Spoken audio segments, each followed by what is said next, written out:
soit une femme de 83 ans. Et récemment, ma fille m'a appelé pour discuter de ma façon de vivre. J'ai tout de suite compris qu'elle voulait parler de ma sécurité et de la possibilité de déménager dans un lieu avec assistance. Je m'appelle Margarita et je souhaite partager ce que j'ai découvert à propos du vieillissement et du moment où l'on commence à avoir besoin de soutien.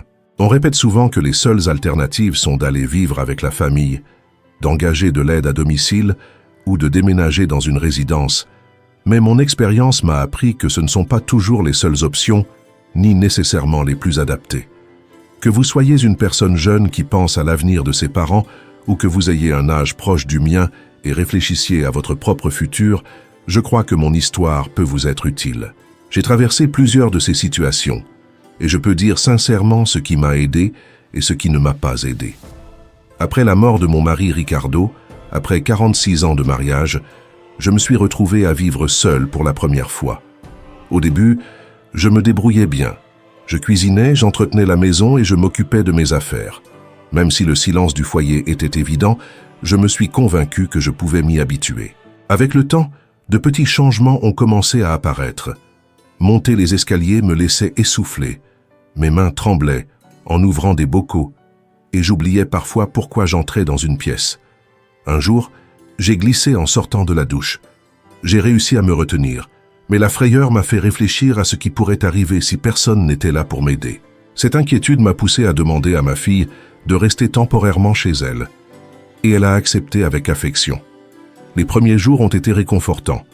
Nous partagions des repas et des conversations, et je me sentais accompagné. Cependant, la routine de sa famille est vite apparue.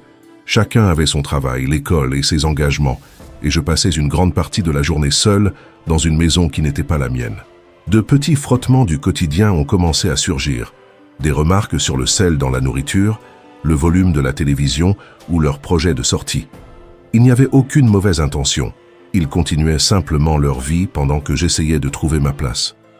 Un jour, j'ai entendu par hasard ma fille admettre que la situation l'épuisait. Ce moment m'a fait comprendre que vivre avec la famille n'élimine pas toujours le sentiment de solitude. Parfois, cela peut même l'intensifier.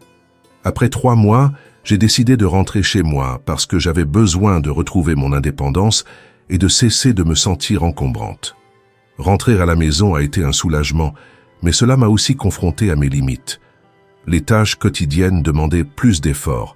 Je me fatiguais en cuisinant et j'oubliais parfois des choses simples. Tenter de changer une ampoule sans y parvenir à cause du tremblement de mes mains m'a fait accepter que j'avais besoin d'aide. J'ai engagé une assistante qui venait quelques fois par semaine pour m'aider avec le ménage, les repas et les courses. Même si au début il était étrange de laisser une personne inconnue organiser mon espace, je me suis finalement adapté. Le véritable défi est apparu avec le coût. Même une aide partielle représentait une dépense mensuelle très élevée que mes revenus couvraient à peine. De plus, de petites différences dans la façon d'effectuer les tâches ménagères s'accumulaient et me rappelaient combien il peut être difficile de céder le contrôle de son propre foyer. J'ai découvert que même les plus petits détails commençaient à me peser. J'aimais que les serviettes soient pliées d'une certaine façon, mais chaque assistante avait sa propre méthode. Cela peut sembler insignifiant, mais lorsque votre maison est le seul endroit où vous sentez encore du contrôle, ces changements paraissent énormes. Quand Patricia a dû partir pour une urgence familiale et n'a pas pu revenir, j'ai dû recommencer avec quelqu'un de nouveau. D'autres remplaçantes sont ensuite arrivées, chacune avec des habitudes différentes. Répéter sans cesse les mêmes explications sur l'endroit où allèrent les choses et sur la manière dont j'aimais organiser ma maison a fini par m'épuiser. Tout cela pendant que je voyais mes économies diminuer. Finalement, j'ai décidé de suspendre le service, car je ne pouvais plus supporter ni l'usure émotionnelle ni la dépense. C'est alors que ma fille m'a proposé d'essayer une résidence assistée proche, un lieu avec une bonne réputation et du personnel médical disponible. J'ai accepté plus par fatigue que par conviction.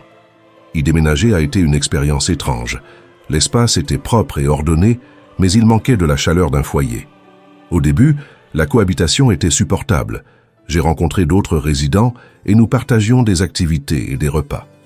Cependant, j'ai vite commencé à sentir que ma routine ne m'appartenait plus. Tout était régi par des horaires stricts. Se lever tôt, manger à heure fixe et éteindre les lumières à une heure déterminée. J'ai toujours été une personne indépendante, habituée à décider de mon propre temps, et il m'était difficile de m'adapter à des règles qui limitaient même quelque chose d'aussi simple que sortir me promener le soir. Les règles de sécurité, bien intentionnées, me faisaient me sentir restreinte. Je pouvais encore bouger et penser clairement, mais je vivais comme si j'avais perdu mon autonomie.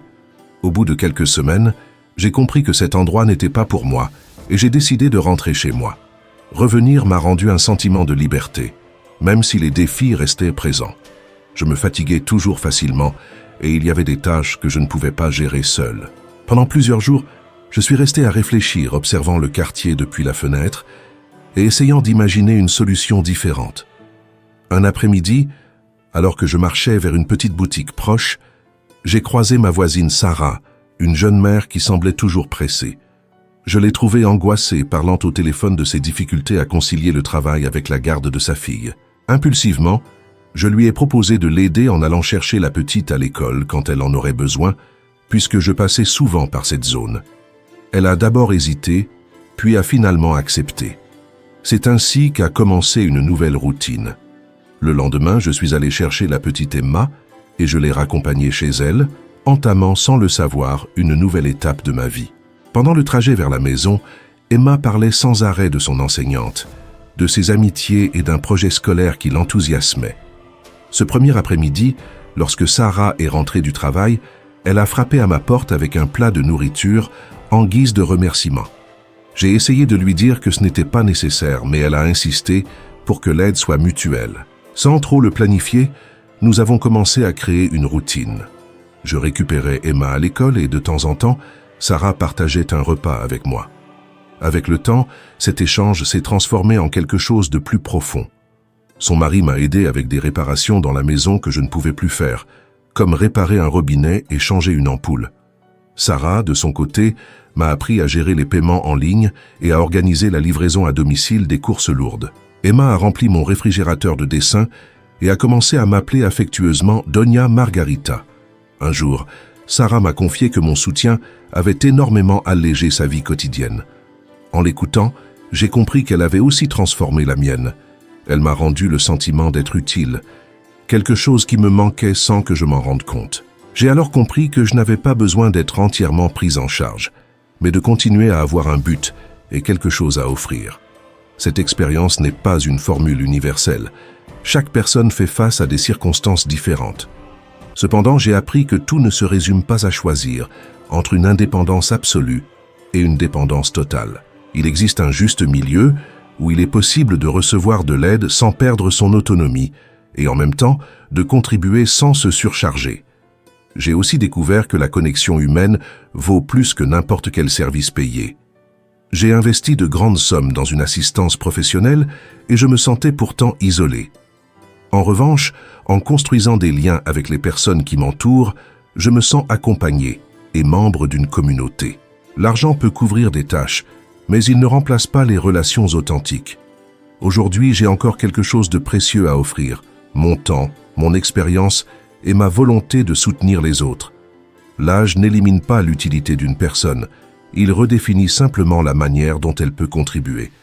À 83 ans, je vis seul, mais je ne me sens pas isolé. Je me concentre sur le présent et sur le maintien de ma vie selon mes propres termes. Peut-être qu'à l'avenir, j'aurai besoin de plus d'assistance ou que je devrais envisager d'autres options. Mais pour l'instant, je me sens active, connectée et fidèle à moi-même. Je suis reconnaissante d'avoir persévéré jusqu'à trouver une solution qui correspond vraiment à ma vie et reconnaissante envers les personnes qui en font partie. Merci d'avoir écouté mon histoire et de m'avoir accompagné dans cette réflexion sur la façon de vieillir sans perdre sa présence ni son sens du but. Je continuerai à apprendre et à m'adapter, en cherchant toujours la meilleure manière de prendre soin de moi et de rester lié aux autres.